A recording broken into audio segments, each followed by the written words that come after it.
Hello viewers, welcome to my channel. என் பயணம் உங்களுடன். இன்றைக்கி எல்லாருக்குமே ரொம்ப யூஸ்ஃபுல்லாக இருக்கக்கூடிய ஒரு டிஐஒய் தான் பார்க்க போகிறோம். இந்த டிஐஒய்க்கு பழைய டவலும் ஊசி நூல் மட்டும் இருந்தால் போதும். ஸோ இது ஹேர் ட்ரை டவல்னு சொல்லுவாங்க. எல்லா பெண்களுக்கும் குழந்தைங்களுக்கும் யூஸ்ஃபுல்லாக இருக்கும். இதுக்கு பழைய டவல் எடுத்துக்கலாம். அதை நெடுகமாக இந்த மாதிரி மடிச்சுக்கலாம். அதாவது நல்லா நீட்டாக இருக்க பகுதி உள்பகுதி வெளியே இருக்கணும், வெளிப்பகுதி உள்ளே இருக்கணும். அந்த மாதிரி போட்டு நீட்டமாக மடிச்சுக்கணும். பாதியாக மடிக்கக்கூடாது. அதை நீல வாக்கில் மடிச்சுட்டு இந்த மாதிரி வச்சுக்கலாம்.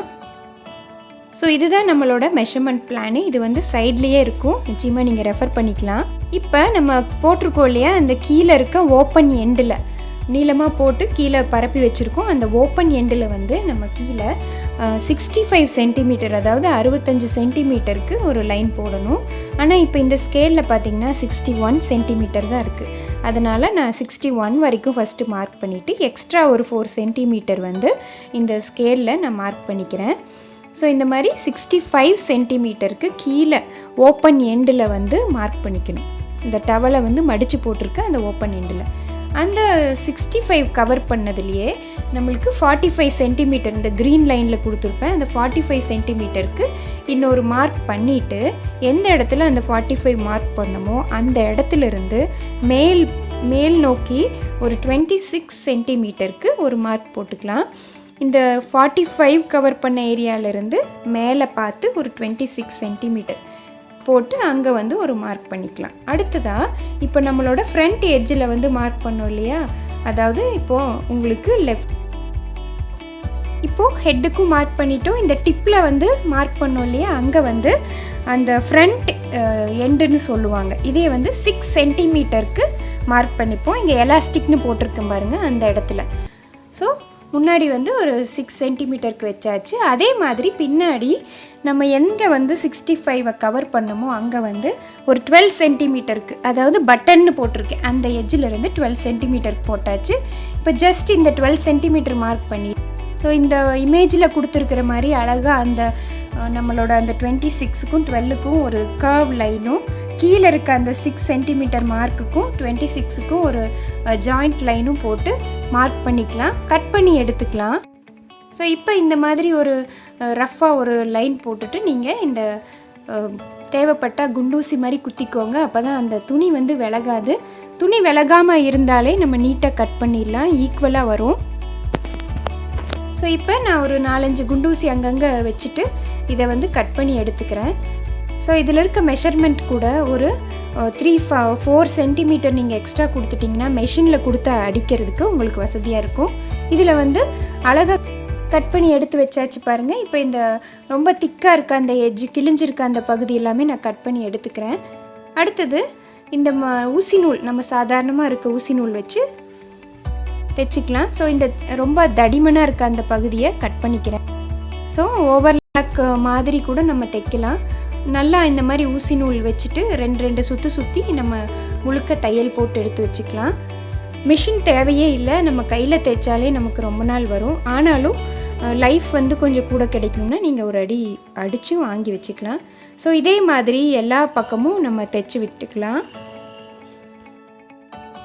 அப்படியே நூல் தீர நான் மாற்றி தைச்சி விட்டுக்கிறேன். இதுக்கு கிட்டத்தட்ட ஒரு 1/2 ஹவர்லேருந்து 45 மினிட்ஸ் தான் நம்மளுக்கு செலவாகும். ஸோ நம்ம வீட்டில் இருக்க அந்த வேஸ்ட்டு துணி வச்சு ஈஸியாக இந்த மாதிரி ஒரு யூஸ்ஃபுல்லான மெட்டீரியல் பண்ணிடலாம். நூல் தீர அப்படியே நான் மாற்றி தைச்சி விட்டுக்கிறேன் டைட்டாக. இதே மாதிரி எல்லா பக்கத்தையும் டைட்டாக தைச்சி வச்சுக்கலாம். ஸோ பக்கமாக நல்லா டைட்டாக சுற்றி போட்டோம்னா பிரிஞ்சு வராது, ஓப்பனும் ஆகாது. இப்போ நான் கீழே இருந்து அந்த ஃப்ரண்ட் லூப் வரைக்கும் தையல் போட்டு போயிட்டுருக்கேன்.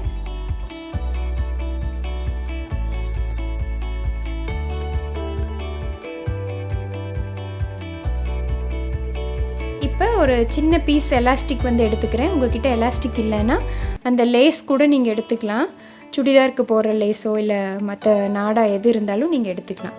இப்போ இந்த முடியை நம்ம இப்போ தைச்சிட்ருக்கோம் இல்லைங்களா, உள்ளே போகிற பகுதி அந்த இடத்துல வெளியே இருக்க மாதிரி வச்சுக்கணும். உள்ளே இருக்க அந்த எலாஸ்டிக்கோட லூப் வந்து உள்ளே இருக்கணும், அதாவது வெளியே வர ஃப்ரண்ட் போர்ஷனில் இருக்க மாதிரி வச்சு தைக்கிற பகுதியில் இந்த வெளி முடிச்சு இருக்க மாதிரி வச்சு நல்லா வந்து ஒரு 5-6 தடவை அப்படியே டைட்டாக தைச்சி விட்டுக்கலாம்.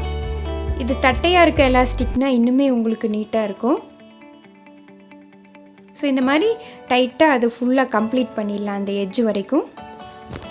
அடுத்தது அதை வந்து நான் திருப்பிட்டேன், உள்ளே இருக்க போர்ஷன் வெளியே வர மாதிரி திருப்பியாச்சு. அந்த எலாஸ்டிக்கு ஆப்போசிட் சைடு, அதாவது ப்ராட் எண்ட் இருக்குது இல்லைங்களா, அந்த ப்ராட் எண்டில் வந்து சின்னதாக ஒரே ஒரு 3 சென்டிமீட்டர் அளவுக்கு மெஷர் பண்ணி பட்டன் வந்து வைக்க போகிறோம். வெளிப்பகுதியில் வந்து நம்ம திருப்பிட்டு தான் பட்டன் வைக்கணும். நம்ம தைச்ச பகுதி உள்ளே போயிடணும். வெளியே இருக்க பகுதியில் தான் நம்ம வெளியே பட்டன் வச்சு நல்லா அதையும் வந்து டைட்டாக தைச்சி விட்டுக்கலாம். பட்டன் தைக்கிறதுக்கு ஒரு 8 தடவை நான் நூல் எடுத்துக்கிட்டேன், அதாவது 4 ரவுண்ட் நூல் எடுத்து அதை 2ஆக போட்டு இந்த ஊசியில் வச்சு தைச்சி விட்டுக்கிறேன். ஸோ பட்டன் வந்து டைட்டாக இருந்ததுன்னா நம்மளுக்கு ரொம்பவே க்ரிப்பாக இருக்கும். ஸோ நல்லா டைட்டாக அந்த பட்டனையும் தைச்சி விட்டாச்சு. நிச்சயமாக நீங்களும் இதை ட்ரை பண்ணி பாருங்கள். வீட்டில் இருக்க பழைய டர்க்கி டவல் இருந்தாலும் சரி, இல்லை வேறு ஏதாவது சீக்கிரமாக காயிற மாதிரி துணி, அதை கொஞ்சம் கெட்டியாக இருக்கணும். நம்ம ஈரல துணியிலலாம் பண்ணோம்னா நம்மளுக்கு அந்த அளவுக்கு க்ரிப்பாக வந்து நிற்காது. ஸோ கண்டிப்பாக இந்த டர்க்கி டவலில் ட்ரை பண்ணிங்கன்னா நிச்சயமாக உங்களுக்கு ரொம்ப நாள் லைஃப்பும் வரும், ஈஸியாக வந்து தண்ணியும் உறிஞ்சிடும். அவ்வளோதான். இப்போ நம்மளோட ஃப்ரண்ட் போர்ஷனும் பேக் போர்ஷனும் ரெடி ஆகிடுச்சு. இப்போ இது இந்த மாதிரி கீழே முடியில் ரொட்டேட் பண்ணி மாட்டுறதுக்கு ரொம்பவே வசதியாக இருக்கும். பாருங்கள், கிட்டத்தட்ட ஒரு டர்பனோட ஷேப்பில் இருக்கும். ஸோ இப்படி அந்த ப்ராட் எண்டை நம்ம தலையில் பின்னாடி வச்சுட்டு முன்னாடி இருக்க அந்த நீளமாக இருக்க எண்டை நல்லா சுருட்டிட்டு அப்படியே அந்த சுருட்டின பகுதியை பின்னாடி கொண்டு வந்து இந்த பட்டனில் வந்து நம்ம லூப் மாட்டிக்கலாம். ஸோ ரொம்ப ஹெவியாகவே நமக்கு தெரியாது, சீக்கிரமாக ட்ரை ஆகிடும். அவ்வளோதான், அருமையாக நம்மளோட ஹேர் ட்ரை டவல் ரெடி ஆயிடுச்சு. நிச்சயமாக நீங்களும் ட்ரை பண்ணுங்கள். இது வந்து பெரியவங்களுக்கான ஒரு அளவு, குழந்தைங்களுக்கு வேணும்னா இதை விட சின்னதாக நீங்கள் செஞ்சுக்கலாம். நிச்சயமாக இந்த வீடியோ எல்லாருக்குமே யூஸ்ஃபுல்லாக இருக்கும்னு நினைக்கிறேன். உங்கள் வீட்டில் இருக்க ஓல்டு டவலை இந்த மாதிரி ரீயூஸ் பண்ணுங்கள். இதே மாதிரி இன்னொரு யூஸ்ஃபுல்லான வீடியோவில் உங்களை மீட் பண்ணுறேன். தேங்க்யூ.